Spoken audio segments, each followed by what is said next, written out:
Welcome to Class Act Coaching, a podcast for teachers and instructional coaches. This show is brought to you by the Southern Regional Education Board. At SREB, we believe every one of you deserves a coach. Whether you're inspiring students or guiding teachers, let our school improvement team be your coach this week. Hello, everybody. This is Ashley. I am back this week to talk to Leslie again. If you don't know what I'm talking about, go back and check last week's episode out. It was first of a series in which we'll do at least 5 episodes. Last week, we talked about the introduction to our new report, Guidance for the Use of AI in the K-12 Classroom, which is a free report that we just released that walks you through how you can use AI in your classroom.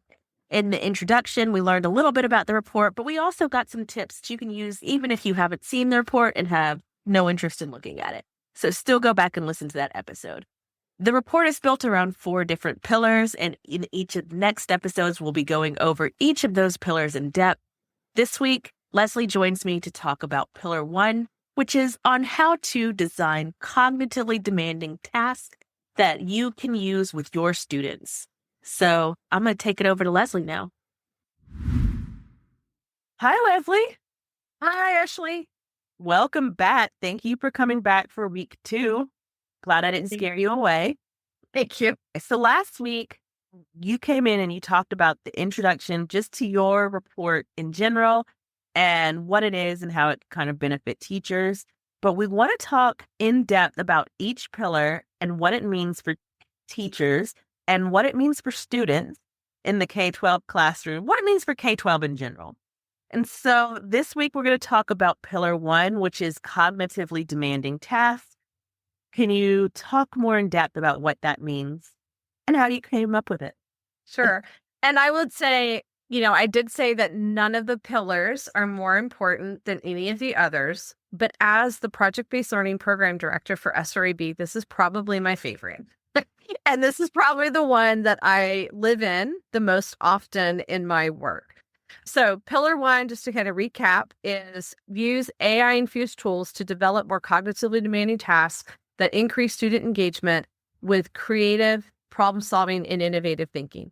So just breaking that apart, the first part to that is that we could use and leverage AI to create larger assignments, right? So this could be project-based learning. It could be a in-depth inquiry unit. It could be a unit of study. It could be a culminating project. It can run the breadth of lots of things, but ultimately we can use AI to help us plan those. In the past, those type of assignments can take a long time to really plan and make sure that we're aligning that task to standards in our courses. So one of the big things that I talk about in project-based learning is we're not just coming up with fun projects for kids to do. We are coming up with projects that require kids to learn content standards through the solving of that project or through the doing of that project. And so that planning process, it can take a lot of time to really think about, so we can leverage AI tools to help us do that. And right now, it's pretty good at helping us do that. The other part to that project is how do we then engage kids in those tasks so that they can't opt out, and I'm using quotation marks, like opt out of the learning process. We know that students, and that might be both K-12 and post-secondary, probably have and will continue to use AI to produce work that looks great, that gets them a grade. And we have to design learning experiences where they can't easily do that, right? And tasks that can't easily be done or reproduced by AI. So it's really thoughtfully thinking about, what do we do in the classroom? What type of things are we asking kids to do that really engages them into problem solving and innovative thinking? Because I truly believe that's the type of thinking most of the careers are going to need coming into this new reality. with AI. They're going to have to be creative problem solvers. Going into something that you just said, I believe one of the speakers we had at one of our commission meetings kind of pointed out the fact that if a student can take the assignment and put it in to ChatGPT or anything like that and get it to do the whole thing for them and do it correctly, yes, that's partly on the student for, getting the work, but it's also partly on the assignment itself for being so easy that ChatGPT can do it, with no thought needed from a human. And correctly, right? Doing it correctly Right. as well, right? With fidelity. So yeah, so it is. We've really got to think about what is it that we're giving kids, and how is what we're giving kids diving them into the thinking process. Yeah, and then with that, right? So if we're going to dive them into that creative problem solving process, and innovative process, it's not just about giving them things that can't be done easily by AI, but it is also teaching them how to use the AI tools as part of that process ethically and effectively. So it kind of touches into that pillar 4, which is developing students as users. So we can use pillar 1 to help guide pillar 4, right? So I do see a connection in particular between those two.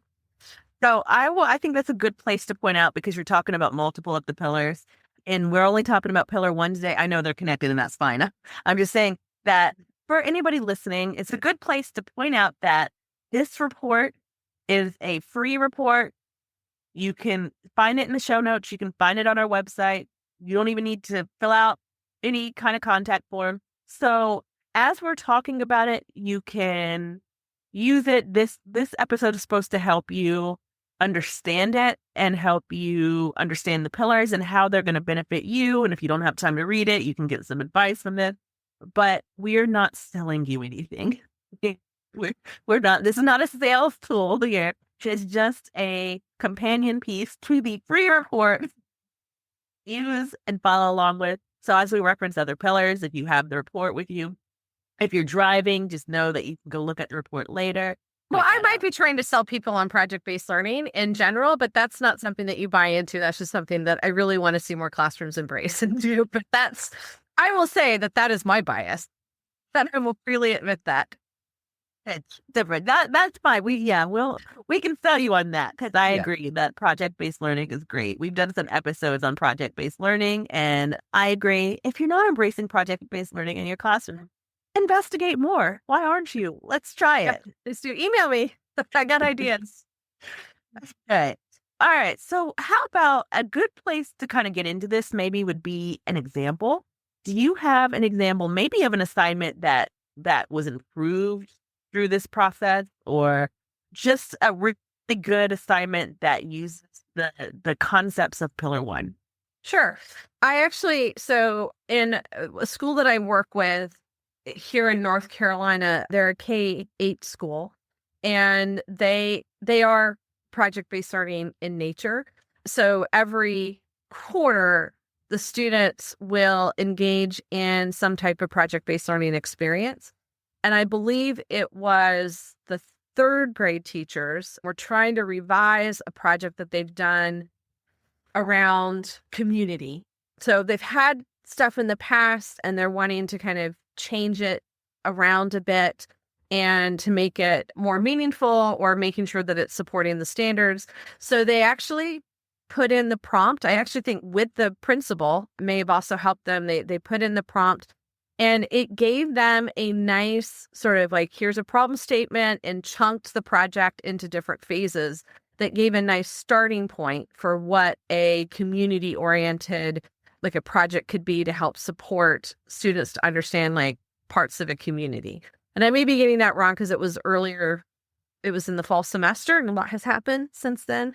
So that's one idea. Even our coaches, when we train new coaches or we develop new coaches in project-based learning, I ask them to write a PBL unit. So our coaches are starting to see, like, they're using AI as a starting point. So putting in, I would like to design a project-based learning unit around these set of standards that also engages this career, and you can get out a nice sort of, problem statement along with some major chunks of the project with, what could be. So you have an outline. I guess that's to say that the AI system can help give you an outline for your PBL unit.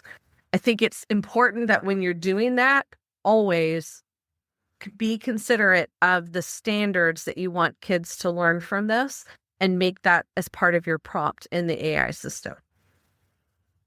Right. And I think something you kept saying there that's really important to me as a teacher is when I'm working with students, and I do tell them to use AI. I'm very pro AI. I think you have to be after this long of being on this commission, like hearing all the things. But I do try to tell them AI is best in 2 stages, at least as an English teacher. I don't know if I can say this for every subject, but it's good at the brainstorming stage to help you get started and thinking and like to bounce ideas off of it. You can't talk to a person you're working on your paper and it's 10 minutes till the deadline, so you don't have time to contact your teacher and you go in. It's a good brainstorming tool to bounce ideas off of. Then maybe at the very end, you wrote a paper, but you kind of say like, hey, can you help me? Like, are there places I should clean up? Are there like, I always get in trouble for transitions. I don't have good transitions. Are there places here where I can transition better? So it's good at those stages, but then that middle part is your thinking and should be your thinking and doing. You're doing. Yeah. And so, but I hear you saying that there when you were saying it's a good starting point. It can help you create an outline. Yeah. So I think that it can help you create an outline. AI is not going to know your students. It's not going to know their passions and curiosities. It's not going to know necessarily where your students are, at least right now, right? And unless you tell it, it's not going to know where your students struggle and where they succeed and what's going to light a fire in their brains to engage in something. That's you. That is where the teacher shines, is knowing their students and their audience and so AI is the tool to help you create something that's really going to engage their brains.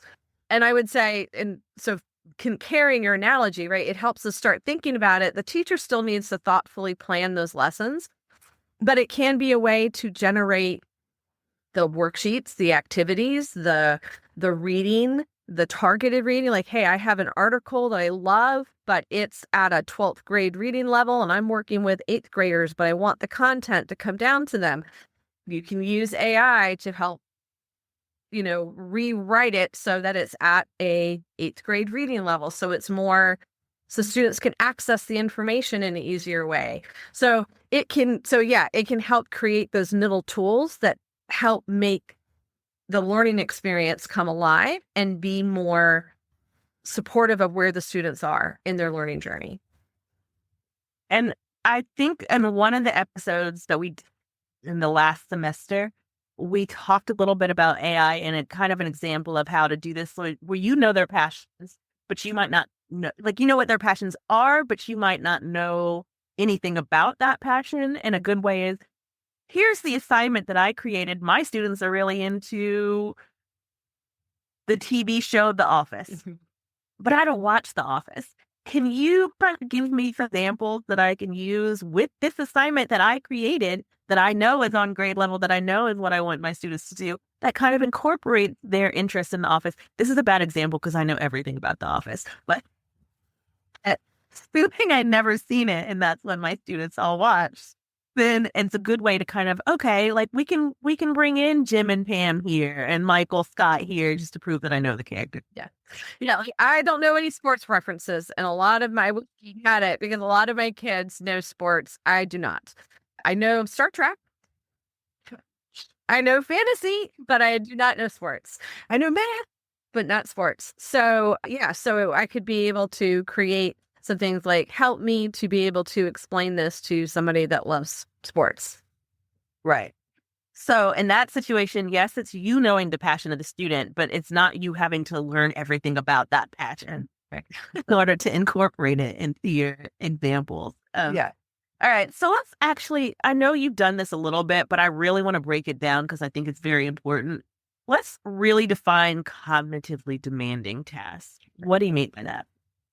Well, at its simple, I really truly mean student thinking, not just what they're doing. And this is the hardest part because it's the thing that you can't really see. We can sometimes see evidence of it in students' eyes or their posture, but it's really doing the things that engage students in deep thinking over a long period of time. And, in the educational spectrum, we try to define this in many different ways. So you have Bloom's taxonomy that, goes from what, might be defined as lower order thinking skills, things that don't require much thought in order to produce an answer. So, that ranges from simple recall, remember, understand, to things that require a lot more thoughtful time, such as analyzing, evaluating, and creating. Another way to look at cognitively demanding is Webb's depth of knowledge. So that goes from recall and reproduction at the lower level. So it does not require a lot of thought. It should be automatic, to more extended or strategic thinking. So DOK3 is more strategic thinking and reasoning through something. And DOK4 is that extended thinking, doing that strategizing over time.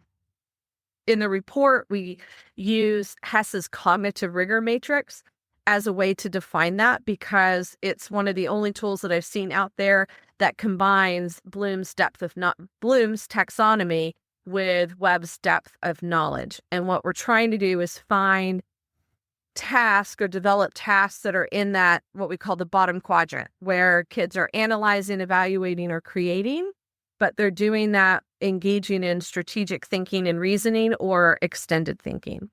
So it really is going to be tasks that have to be done over time that require multiple stages in a process to support the students thinking through that. And for me, that also means, in a lot of ways, we're trying to train students how to think like somebody in our content. So in math, how do I train students to think like a mathematician? In science, how do I train students to think like a scientist or a historian or a writer or a literary critic? In career tech ed, in my field, how do I help kids think like engineers? How do I help kids think like an automotive technician? How do I help kids think like fill in the blank?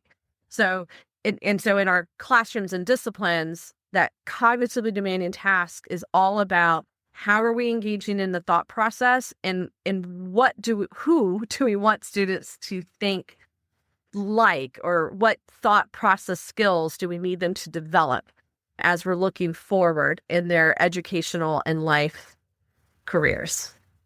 And I have an example that maybe fits into this from somebody, one of our speakers at one of the commission meetings. This is not an example that I'm thinking of myself, that demonstrates the difference between basic AI tasks, basic tasks that students could use AI on that are recall tasks, versus maybe something thought-provoking, cognitively demanding, which is they talked about a common assignment in a lot of history and geography classes. And if you're somebody out there listening and you teach that and you do this, sorry that I'm using this as the example, but a common assignment is to memorize the state capitals. And so it's like they said, oh, well, you can ask ChatGPT, what are the state capitals?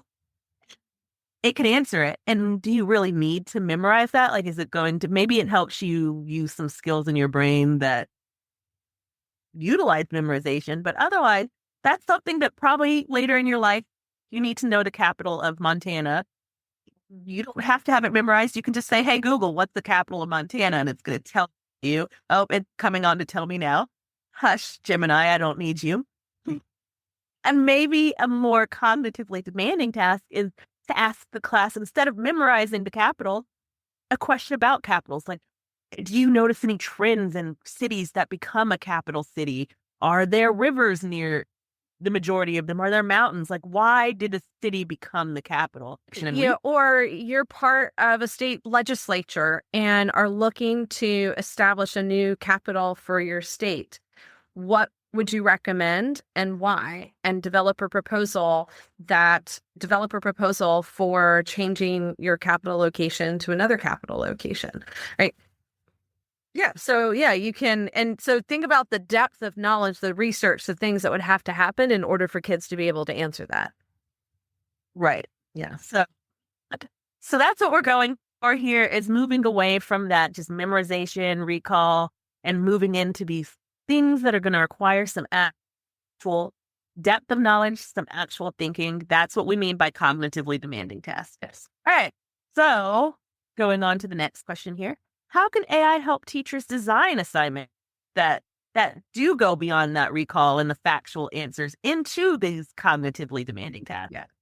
Well, I mean, I will say beyond, like, you can use AI to support this, right? Like you can put it in an AI and AI might be able to give you something. This is where I do think Huss's cognitive rigor matrix really shines, because she has a matrix per grade level. They have a matrix per content area.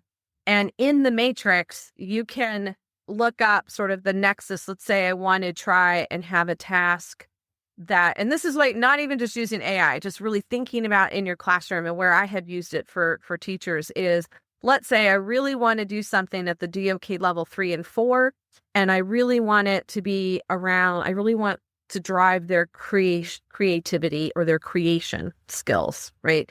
And so I can go to the matrix and find some task starting points that are going to help me to design something around. So for the one that I'm looking at right now that supports reading and listening at the evaluate Bloom's level, but the DOK level 3 level, some tasks might be citing evidence to develop a logical argument for conjectures. So that's going to make me think about, all right, in my classroom, how might I set up a logical, where students are going to have to be able to do research, to cite that evidence, and then develop the logical argument to support a claim of some sort. Now that can be in a lot of different subject areas. It could be in a science classroom where we're maybe doing an investigation and the students are going to have to both do laboratory experiments and research, right? Journal article, online research to develop a claim about something, and have to support that claim based on their research and their lab experimentation, and write a scientific paper on that. So that's where I do think Hess's matrix, even if you aren't using AI, is a great starting point, because it gives you just some task phrases to start thinking about what that might look like in your classroom. And then go ahead. Stay here, because this is the part where it's a little visual. Okay. And so I do want to point out a couple of things here. For the people listening on audio right now, this we're not starting this in general, but we are making these video episodes as well as just the audio podcast episodes. So if you're listening and you're like, okay, I've never looked at these, or I haven't seen them in a while, or anything like that, you have some choices here. One, you could just look them up. That's a choice. Find them on your own, but you can also find them in the report. They're referenced in the report, so you can is that true? Can you find them in the? Well, we have an example in the report, Okay. and we have a link in the report to Hess's work, where on their website you can download these matrices for your content area. Okay, and then also I will put I will edit in here in the video version, if you want to watch this on YouTube instead of listening to it, the actual examples of what we're talking about here, so you can see them as we're talking about them. So as we're talking about all these models, I know for the people out there driving in the car, maybe if you need that visual, just set a reminder in your brain to look at it when you're not driving anymore, and you can find it in the report, or you can go back on YouTube and you can see this part of the episode and you can kind of see the charts, because I know that this can be a little complicated when you're just listening to it. So I'm just wanted to say that. Yeah. Thank you. Thank you. All right. So let's see. Can you walk us through like a specific example of how a teacher might use AI to create a project-based or interdisciplinary assignment? So, I mean, it starts with what we talked about. You've got to start with your standards. A lot of states now are collecting standards around topics. I'm looking at you, Alabama, because I've been spending a lot of time with Alabama educators. And so I'm very familiar with their at least their career tech ed and science standards around larger topics. And so there's a nice collection of standards around a larger topic that can create a unit of study just right there. So start by really thinking about what is it that the standards are telling me that students need to learn. And I know it feels old school for the educators that are listening to me, but look at the verb. If it says design, if it says evaluate, if it says analyze, that is a great starting point for a more cognitively demanding task. And those verbs are meant for what kids are supposed to be doing in the classroom. Oftentimes, because teachers are inundated with infinite expectations of what kids are supposed to learn, and time is finite. And we are always up against the time. I think sometimes those verbs get lost and we stick at the topics, and we're pushing the topics through, and we're trying to do things that get us through it quicker. And with that, and I guess I really would love to just, hold teachers' hands and say, let's just slow down a moment. Sometimes those larger standards like design, analyze, there may be other standards up above that support kids, that lead kids to that. So I always start with the standards that have things like evaluate, analyze, design to start my thinking. And then you can go to AI, put in a prompt, give me a PBL assignment that will help support students to learn, and then put in the standards and see what it gives you, right? And then filter it through your kids, your local context, what resources, what tools you have to do. Oftentimes when I'm doing PBL, teachers think that it requires a lot of materials to do. And I'm a designer, I'm an engineer at heart. Start with your constraints. What materials, what resources do you have available for you that can go into that? And then I would go offline a little bit. Start thinking about, all right, take what it said, go into your planning document or planning tool or what have you, and start chunking out the phases and attaching learning outcomes to that. Think about what you've done in the past. How can you fit that in here? And really, thoughtfully craft the learning journey for the students. I don't know, did that answer the question? I mean, I feel like it's multifaceted and it just takes. I think so, but I think that this is maybe a good place to plug something else here, which is the very, very first episode we did of this podcast. It was on how to create a term that Dan Rock, he was the host or the guest coach for that episode. He coined a term that he called spicy AI prompts.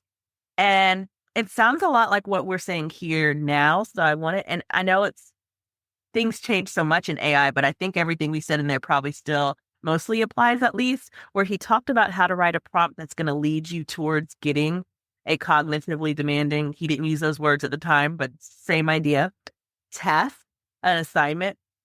It was basically lesson planning. And in that one, he used Chat GPT. But there are others that you can use if you don't use Chat GPT, if you use anything. Do you have, well, let me finish what I was saying, and then I'll ask you that question, because I just thought of another question as I was saying that. So go back and listen to that episode. He talks about how to write a prompt that is going to lead to the things we're talking about here. And it walks you through this episode. We're sticking to the report here, so we don't have time to go into all that. But that's a really good place to insert right here in that episode.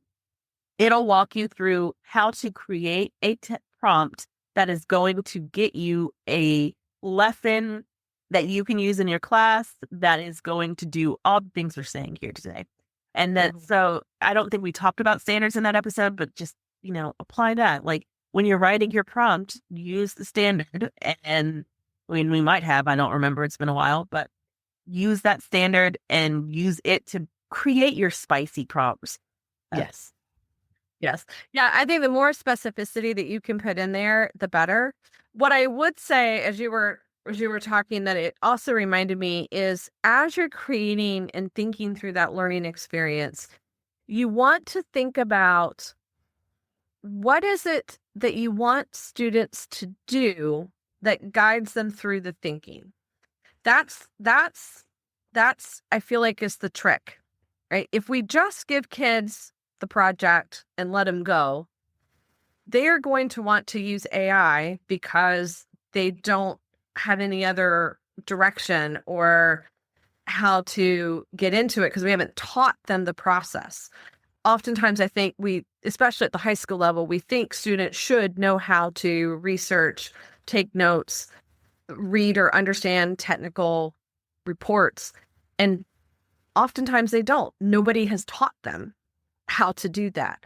So we do have to be very mindful of what's breaking down the process that an adult would go through in order to solve this problem or to do this task.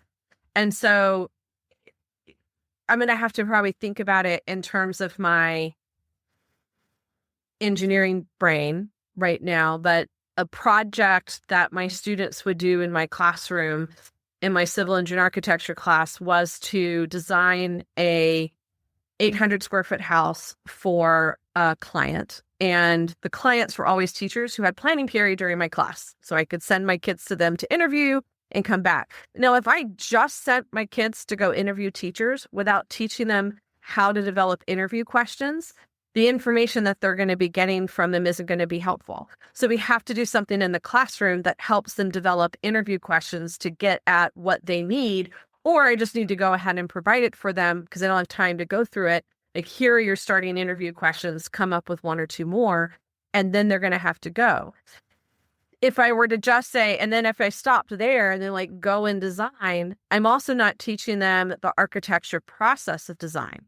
So when they come back to the classroom, we would have lessons on concept mapping your design. So how do we map out the flow of a room? How do we brainstorm where rooms go?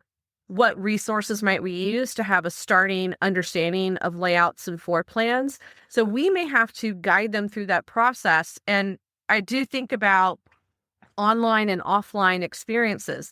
What are the experiences that students need to do in order to think through something off the computer? And how do I guide them through that process?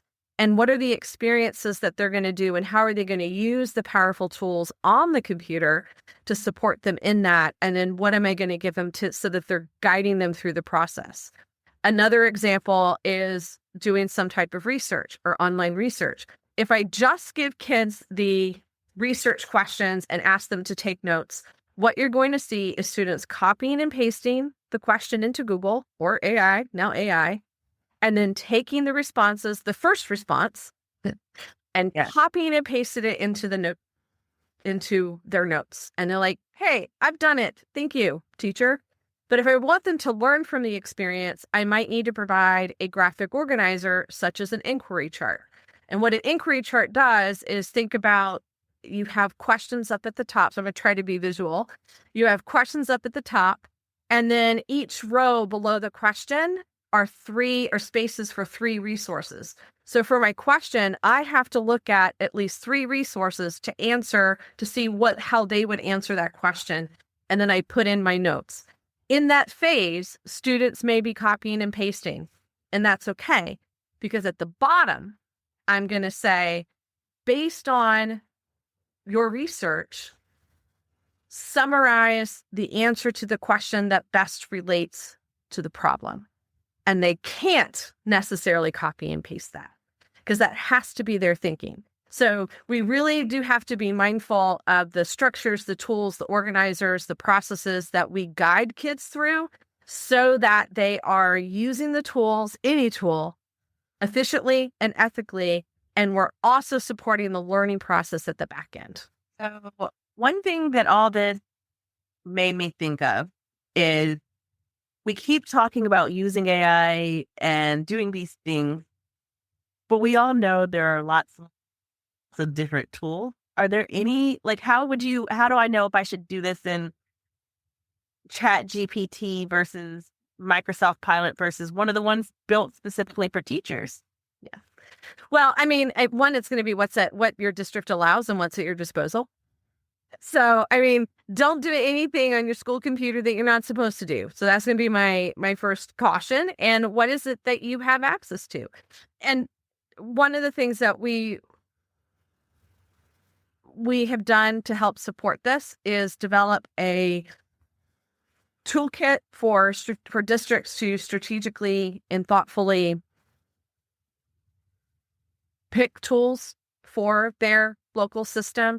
We're calling it the AI checklist in my head that you can also download, and it's also free.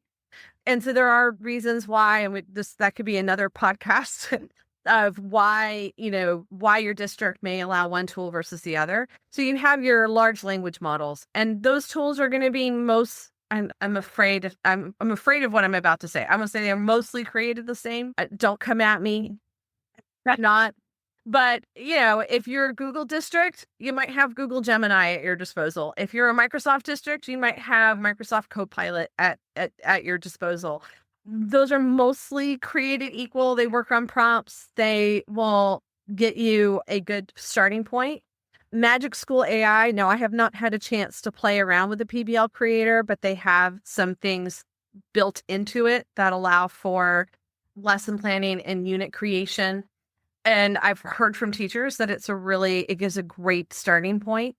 So in summary, use what's available to you, try it out. If it's not giving you what you need and you have access to a different tool, try that one out too. In our interviewing of some teachers for vignettes for our pillars, one of the things that they said is you just kind of have to, if you have a free version available for you, even if it's for a limited time, get in, try it out. If it gets you what you need, then use it. If it doesn't, then stop using it. So you may have to do a little bit of exploring at first. And I also want to say, you were there, you know what I'm about to talk about, but we recently had an organization-wide retreat where we all met together and we had this meeting.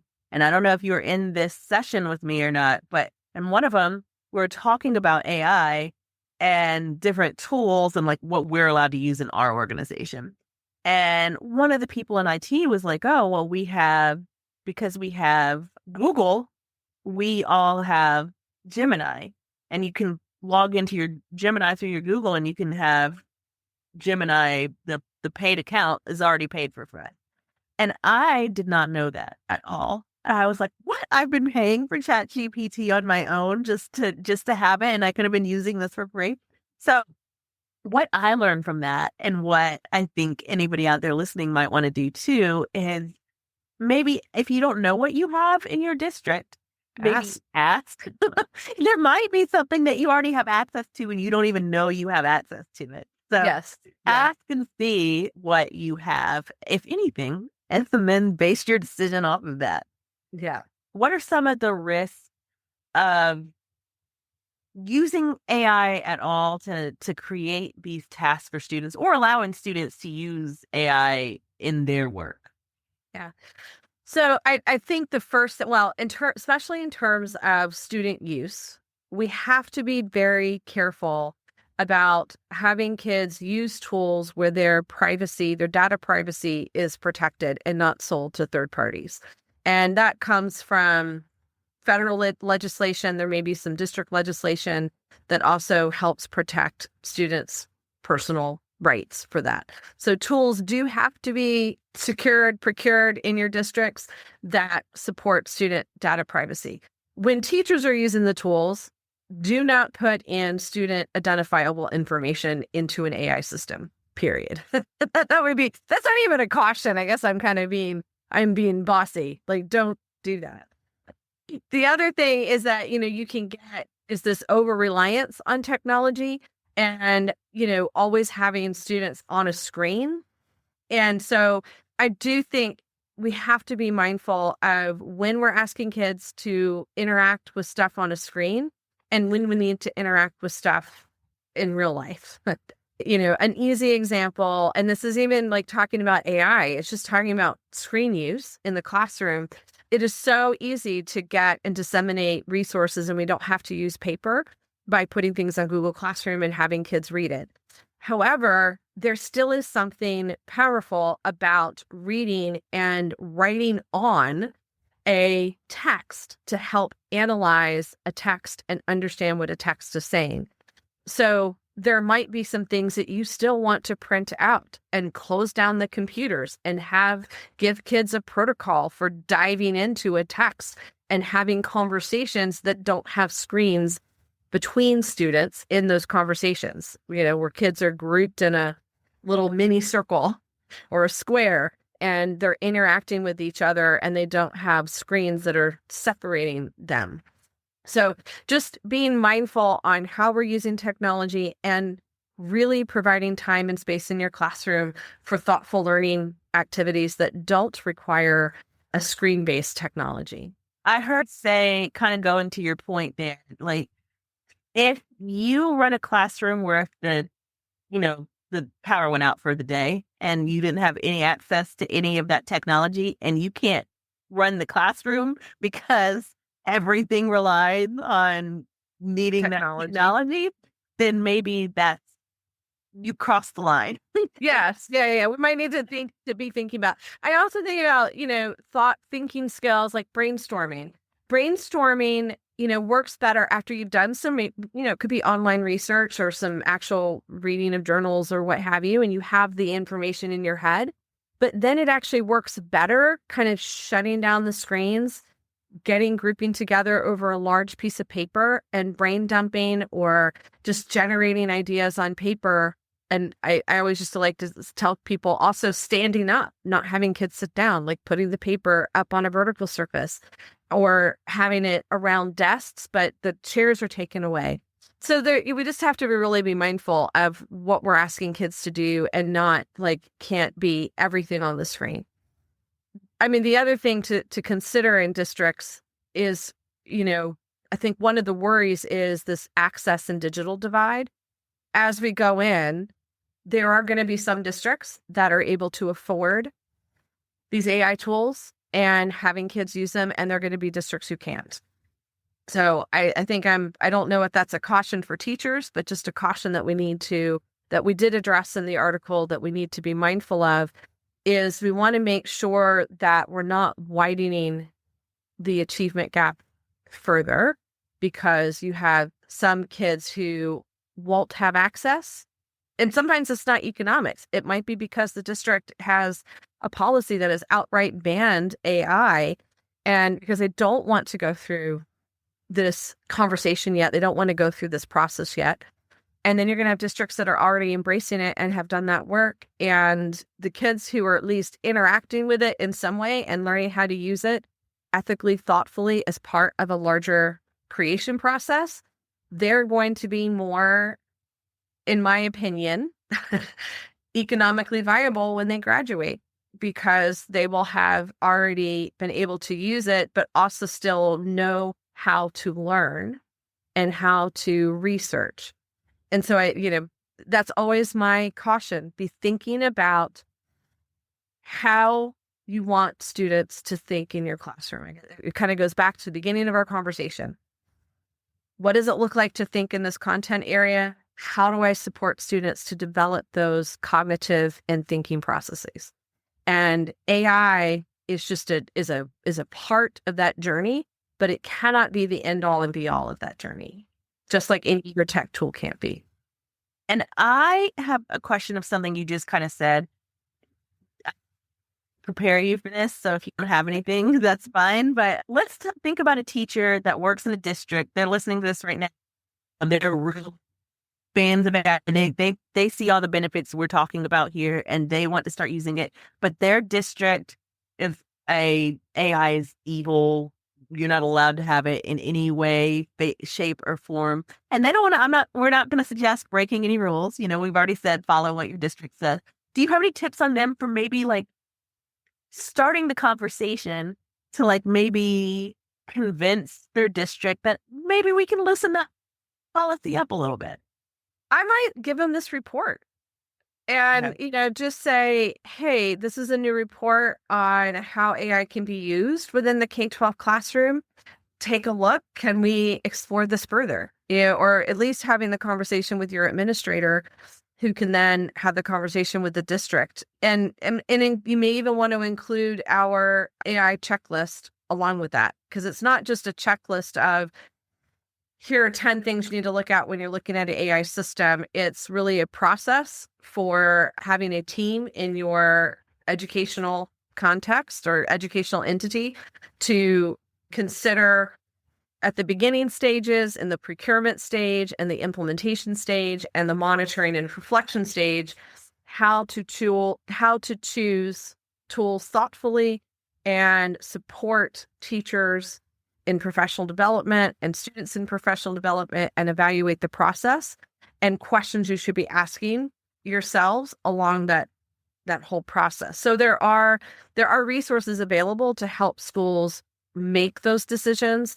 And I really do think this report and the AI checklist tool could be great starting points for having those conversations in your district and school.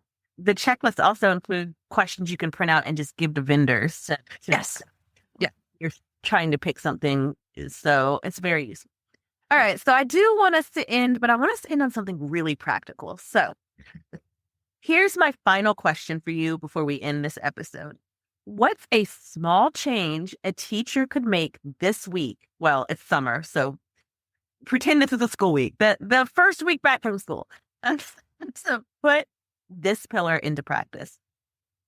I would say, since it's summertime, I would look at whatever you're teaching come the fall and find a group of standards, a selection of standards that you would like to plan a cognitively demanding task around. And then just start there. Start planning it out. Use an AI tool that you have available to you to give you ideas. If you have, community partners or people in your vicinity that you can maybe ask them like, hey, how would somebody use these learning things in your world? But yeah, just dive in and develop something. AI can be a great thought partner. That's sort of like one of the biggest opportunities. I can't remember if it's this one or the next one is being able to use AI as a thought partner to plan these ideas out. Find a place where you can get messy in your curriculum and you can try something new and start planning towards that. All right. So I think that's a great place to end. Thank you again for coming back. And this is a series, so we do have another one. We're going to talk about Pillar 2 next week. And Pillar 2 is going to be the fun one for teachers that want to take some work off their plate, because Pillar 2 is streamlining teacher work. Yep. Thank you so much for coming again. Thank you. Bye. Bye. Thank you for listening to this episode of Class Act Coaching, brought to you by the Southern Regional Education Board. SREB is a nonprofit dedicated to improving education from pre-K all the way to PhD and into the workforce. Visit SREB.org for resources on instructional practices, teacher data, career pathways, and more. And don't forget to like, subscribe, and follow us on social media. You can find us on Facebook at SREB-School Improvement and on Twitter/X and Instagram, both at SREB Education. See you next week.